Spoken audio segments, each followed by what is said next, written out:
As geopolitical tensions play out increasingly in cyberspace and these evolving security threats are compounded by the rapid rise of AI, the Organisation for Security and Cooperation in Europe, better known as the OSCE, has its work cut out. And with Russia among the OSCE's 57 members, its consensus-based approach to security is being undermined by an aggressor sitting at the table.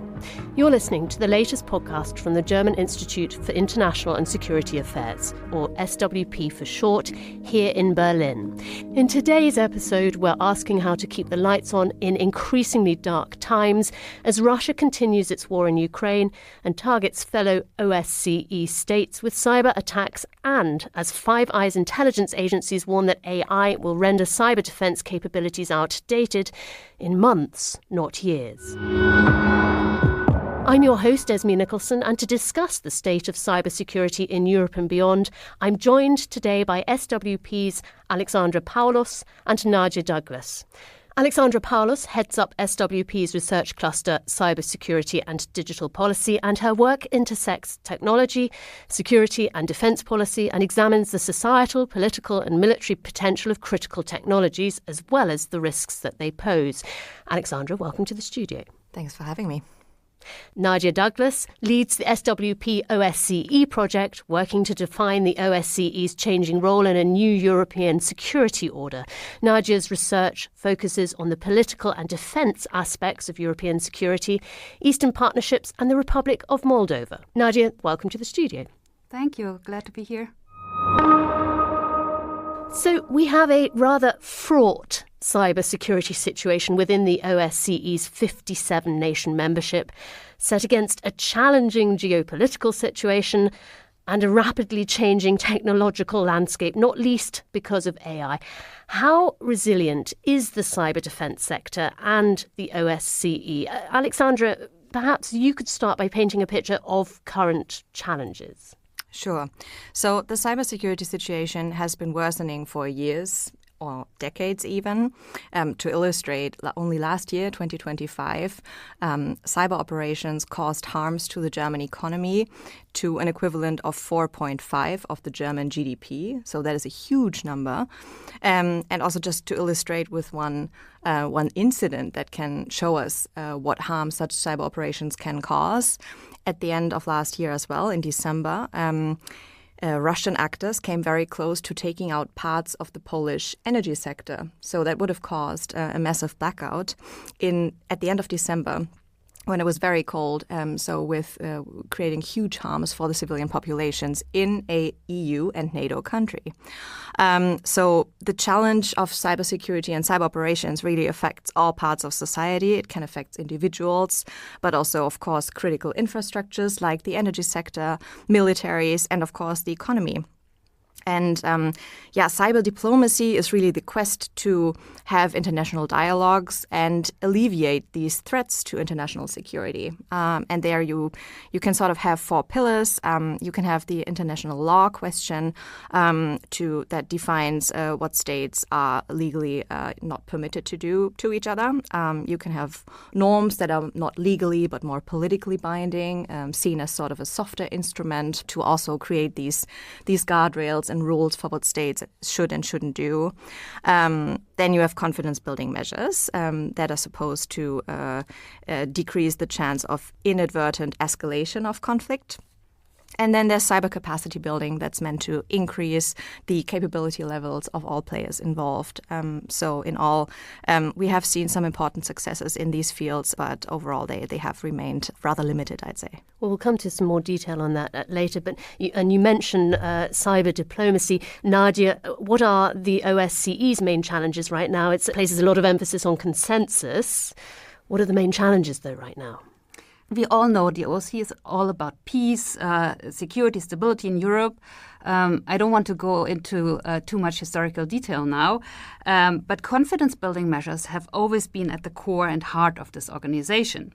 So here the OSCE differentiates between conventional sort of military CBMs, CSBMs, information exchanges, transparency, verification measures are the answers, and non-military CBMs that are there to build trust through activities in the fields of political, economic agreements, societal and cultural measures. So cyber CBMs, confidence and security building measures, they have come on top because participating states during the last decade realized that first, there is rapid digitalization happening. Second, no state will be able to provide its own national cybersecurity without international cooperation because of the cross-border nature of the cyber realm. And third, simply extending existing political military CSBMs would not work because of the particularities of the cyber domain. So the OSCE has adopted in total 16 so-called cyber ICT CBMs. What's an ICT CBM? Yes. You're about to tell me, aren't you?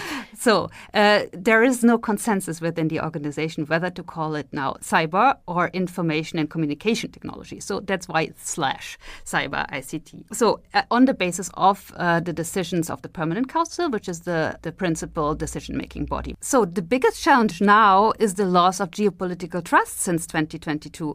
Russia's war of aggression against Ukraine has eroded the basis of consensus within the OSCE as a whole. And as Alexandra has already said, we're witnessing growing numbers of cyber incidents since 2022 in the OSCE region, but not only, of course.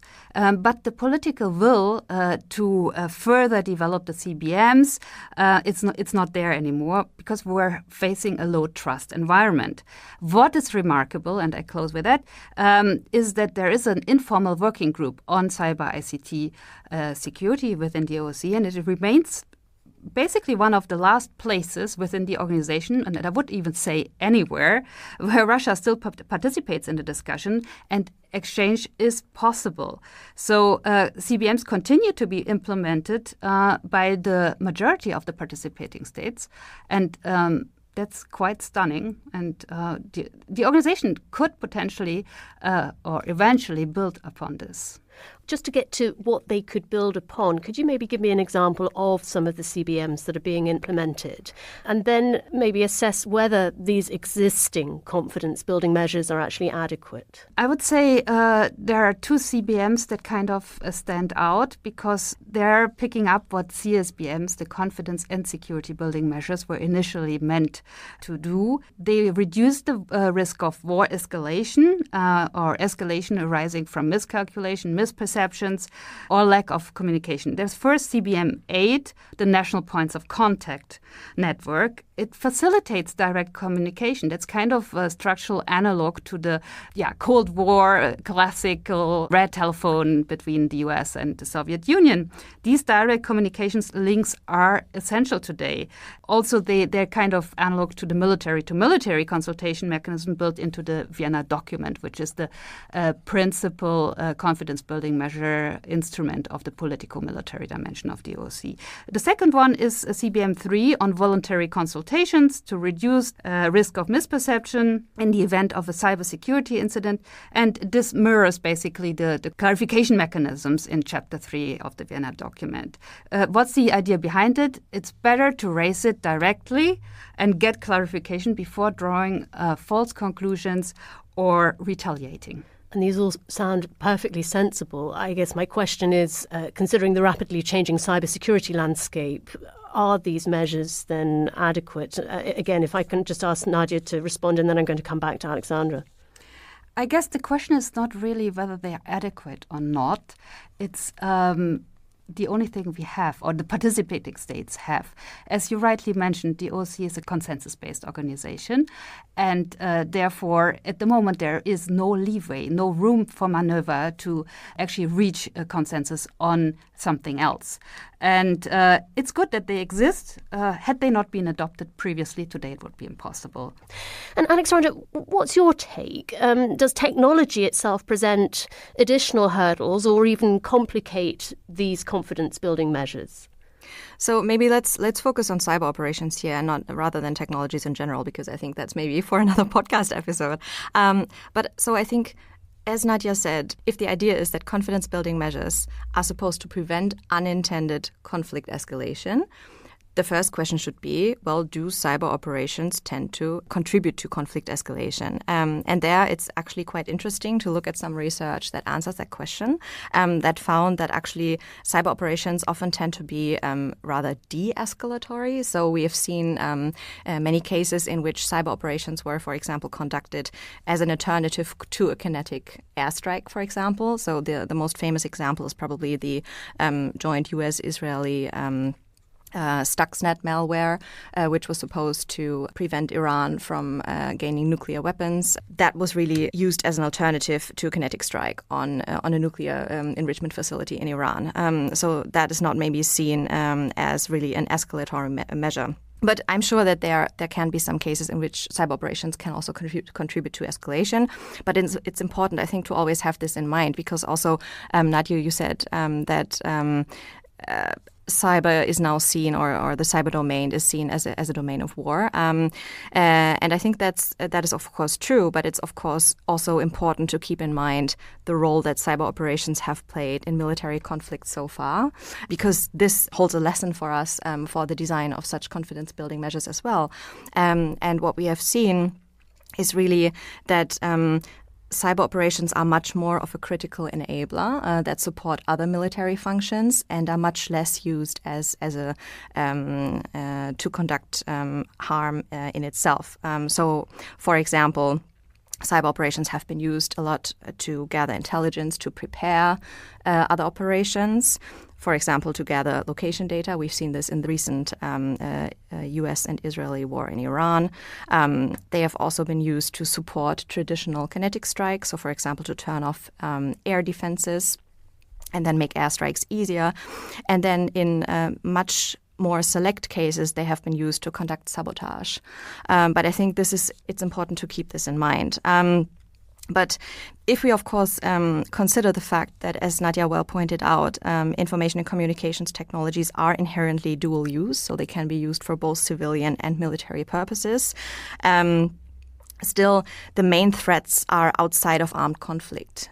When we look at, for example, the threats that Germany is facing, the main threats are not even coming from state actors, but from criminals. And so, one problem with cybersecurity is simply that you have these very many different actors that are sometimes using even similar tooling, but with different objectives to different effects. And it's quite hard to disentangle that and then to understand, well, what can a policy instrument like a confidence-building measure do for me in this case? So it's just important to keep in mind that there are many different actors at play, and an instrument like a confidence-building measures can only have an effect on some of these. Nadja? Yes, that's very true. And I want to concur one point Alexandra made. As part of the OSCE project, we look at the incident data of the European Repository for Cyber Incidents. And interestingly, the severity factor of incidents usually lies below what would be considered a threshold for conventional response. So although there are no standardized thresholds yet, but one thing I would rectify. First, CBMs are not designed to prevent or reduce the number of malicious cyber attacks, particularly not those originating from non-state actors or criminal organizations or proxies. But they can make their accidental deployment less likely or less. There's less unintended escalation. And then the other thing is, even though they are below a certain threshold, the constant cumulative effect of being targeted can be destabilizing over longer periods of time. Well, and you've given us, both of you have given us a sense of the current cybersecurity situation, but perhaps we could dig a little deeper. And Nadja, you actually just started to talk about the rise in incidents, but could you tell us more about the rise in incidents within the OSCE, among members of the OSCE? Yes, that's exactly what we're looking at in our project. The overall number of cyber incidents has increased since 2022 by several 100%. I cannot give you the exact data, but in the period before 2022, it was just above 100, and now since 2025, we're over 1,000. So since Russia's full-scale invasion of Ukraine. Yeah, so the incidents, they are definitely driven by the war. Russia is one of the main aggressors. Well, Alexandra, tell us more about the aggressors and the main actors that they're targeting. Looking at the aggressors, it is entirely clear that the main threat is coming from Russia, both for state-sponsored operations and also for non-state actors, because Russia is the most important safe harbor, so to speak, for cyber criminals. But it's also important to see that there is really a large gray area between these two ends of the spectrum. So there's also a myriad ways in which the Russian state is cooperating, directing, tolerating, just having different symbiotic relationships with non-state actors, be they criminals or activists, etc. And so that makes it, of course, much harder to respond when you're not entirely sure. If you want to respond politically or diplomatically, if you're not entirely sure to what extent this is a state operation. And then I think with a view to the operations, it's just important to keep in mind that you need to distinguish between espionage operations on the one hand and then sabotage on the other. So the incidents we've spoken about up to date have been, for example, the energy sector in Poland, of course. That is a sabotage operation. These tend to target critical infrastructure.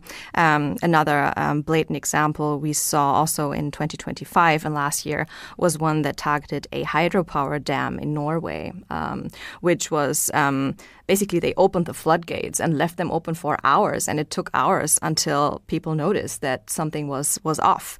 And we're not sure what happened there, so or what the perpetrators were, what their objectives were. So probably they were just testing when are people noticing, how are they responding, much as in the Polish case, where, by the way, there has been absolutely no diplomatic or any other response to date.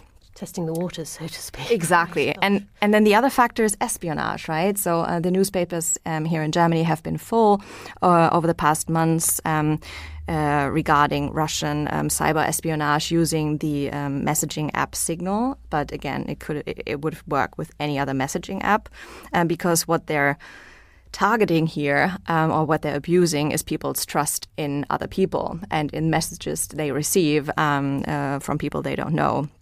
And so there, of course, cyber espionage is, again, just a really critical enabler for actors like Russia to gather information about, for example, in that case, political leadership. So coming back to attempts to find solutions, Nadja, which regional organisations are implementing some of the measures you've mentioned, and what are those measures, and what results have they yielded so far? From our qualitative research and interviews, it emerged that inter-regional cooperation becomes increasingly important.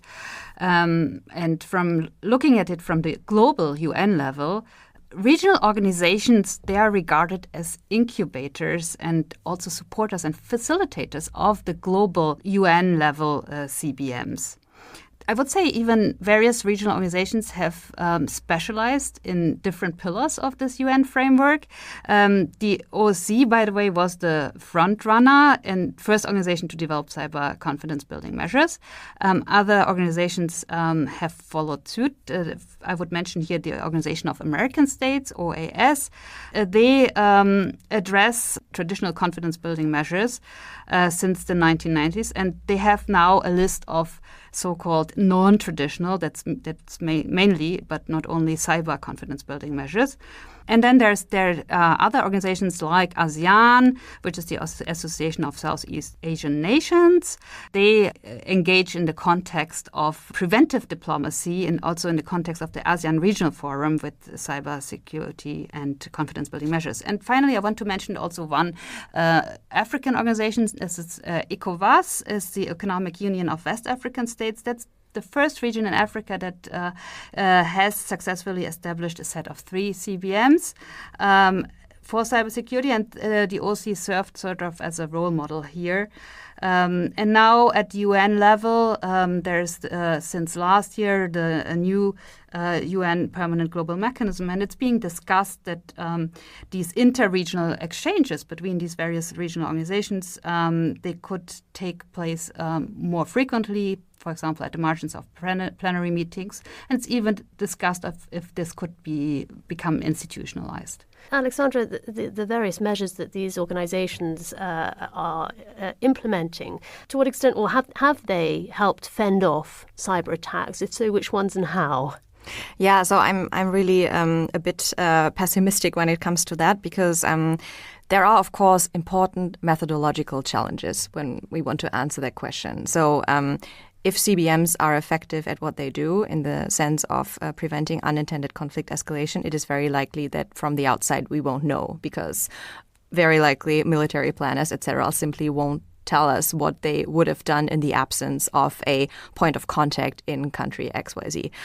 But from the outside, what I as a political scientist can study, I can look at statements in which one country blames another for a cyber operation, for example. I can look at cybersecurity policy strategies. I can look at other like diplomatic statements, etc. And basically, confidence building measures play no role whatsoever in any of these. And so that then made me wonder, why is that so? And I think it's important to once again take a step back and look at what cyber CBMs are doing. So in essence, you are transposing an established concept from that was developed for conventional weapons and want to apply that to a new technology, to a new space that simply functions differently. And so I think for some kinds of confidence-building measures that works well. I think also for cyber security, you can share information about points of contact. That has been, I think, implemented very well in different organizational settings. You can share information about your strategy, about your policies, so that works well. But for example, when it comes to sharing information about your weapons, it is not problematic if I tell you how many tanks I have, because that does not diminish the number or the quality of the tank. However, if I tell you exactly what kind of software exploits I have, or in what way I intend to use my cyber force, that then does diminish the value of the skills, the exploits, etc., because this information loses value over time. So it's just almost impossible to share information about quote-unquote cyber weapons, because I think that term is not analytically useful. But yeah, it just doesn't translate very well. Well, considering the difficulties that cyber security presents simply because of its nature, as Alexandra has described, Nadja, how effective is the OSCE at all right now, given that Russia is at the table? CBMs have multiple functions. And I do believe that we should not look at the topic only from a Eurocentric, NATO-centric perspective, where we're here comfortably set in Western security alliances. But the OSCE has another function. We already touched upon it, the capacity building, that the OSCE is an important platform and process for capacity building for smaller states on the one hand, but also for states that are relatively new to the cyber security discussion, and provide them with the opportunity to discuss these issues with more cyber mature states. And I want to give an example. As part of our research, among others, we also focus on vulnerable states and them being targeted, for example, by Russia. And two countries have faced major hybrid destabilization campaigns by Kremlin-oriented actors. That has been the Republic of Moldova and Armenia. So both countries struggled because they were targeted by coordinated hybrid campaigns that linked. That was the interesting thing. They linked cyber operations with foreign information manipulation and interference, short FIMI. So despite the fact that they faced these enormous challenges during the election periods and beyond that, they managed this difficult period. And why has that been the case? Because they have built up their resilience and they have been receivers of capacity building endeavors, among others in the context of the OSCE. And they do not have so many other forums to engage with other states. Of course, Moldova now has other avenues due to its status as an accession country to the EU. But they do, within the OSCE, they do exchange about these issues in the informal working group. For example, they give updates about their cyber infrastructure, about new legislation. And they do that despite the fact that Russia is sitting at the table. Yes, so I do believe that they really profit from this exchange and the OSCE. And Alexandra, what are the other options? Where should we look to for solutions that will actually improve cybersecurity and cyber diplomacy, as you've been talking about? So I think it's fair to maintain these forums. Nadja, you mentioned the global mechanism at the United Nations, and also, of course, you've spoken a lot about regional organizations. So I think it's very valuable to have these communication channels with different actors. So it's, of course, important to maintain the dialogue. But I think also the case can be made that states should not dedicate too many resources on these forums, because with a view to the current international situation, it is just very likely that they won't yield very many results. So instead, I think states should do, or it's important to focus on two things.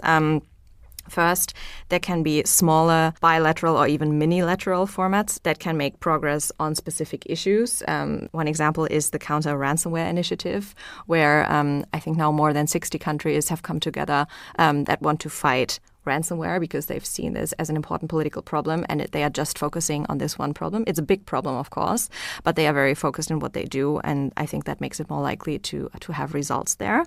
Another such process exists for the problem of spyware and other surveillance tools. So I think that is a much more helpful way forward than these all-encompassing processes. And then the second thing is that states should use tools to hold irresponsible states accountable. So again, there are instruments available. There's the EU cyber diplomacy toolbox. Well, states should use them, for example, by discussing sanctions or by at least responding diplomatically to incidents like the one in Poland.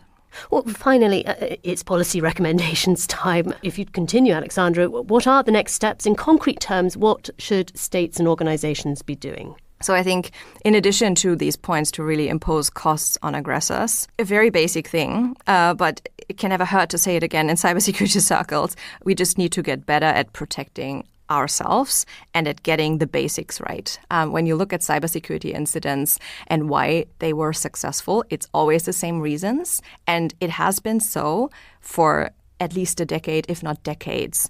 As a government, you can use incentives, you can use regulation, and you should, in my view, you should impose sanctions if entities like, for example, critical infrastructures don't comply, or also especially for military targets. But then I think a really important point, in my view, is that in the end, you don't want a very targeted cybersecurity strategy, not just one domain strategy, but you want a multi-domain strategy. You want to focus on the aggressors, and you need to think of this as not just a cyber problem, but rather the rise in cyber operations from Russia points to the need for a coherent EU strategy on Russia and for coherent EU responses to cyber operations, just like other operations from Russia. And Nadja, what are your policy recommendations?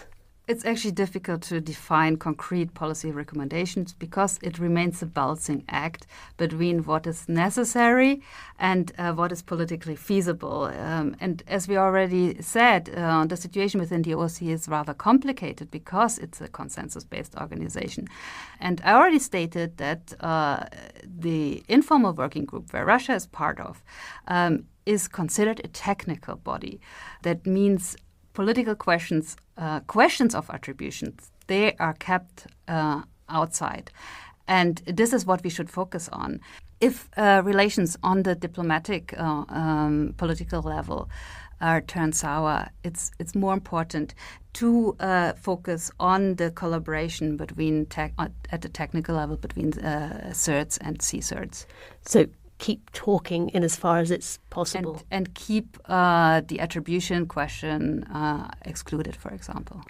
Well, no doubt we will keep talking at a later date, but that just about rounds off our discussion on cybersecurity threats. For now, I'd like to thank our guests, Alexandra Paulus and Nadja Douglas, for their insight. You can find links to their latest work and publications in the podcast show notes. And if you like what you hear, you can subscribe to us in the usual places, including Spotify and Apple. And you can also keep up to date with the latest analyses from SWP on Blue Sky. Today's episode was brought to you by our editor, Maya Dana, by me, your host, and of course by our guests, Alexandra Paulus and Nadja Douglas. Thank you for tuning in.